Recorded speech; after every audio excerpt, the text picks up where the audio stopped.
Бул мезгилде мен чакырат элем жалпы коомчулукту мындай сабырдуулукка, бири-бирибизди кемситүүдөн алыс болууга, чечиш керек, антиш керек, мынтиш керек деп үйдө жатып, диванда жатып алып айтыш өтө оңой.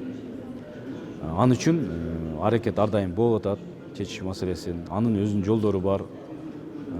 Албетте жергиликтүү калктын мындайча айтканда маанайынан кийин, ошол жердеги кооптон болуп аткандан кийин мындай чек келип жетти го деген ойдомун да өзүм дагы.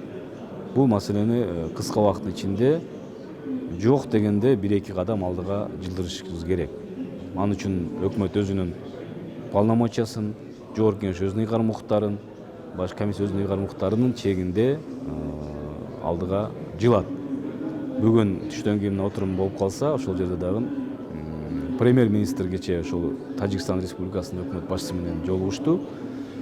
Ал жерде кандай маселелер көтөрүлдү, баягындай талаш тартыш участкалардын статусу, ал жерге эч кандай курулуш курулбаш керек, эч кандай мындай аракеттер болбош керек.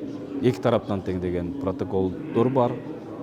Ошону ким бузду, кандай учурда бузулду, ушунун баардыгы эртең комиссиянын отуруму болуп калса, бул негиз.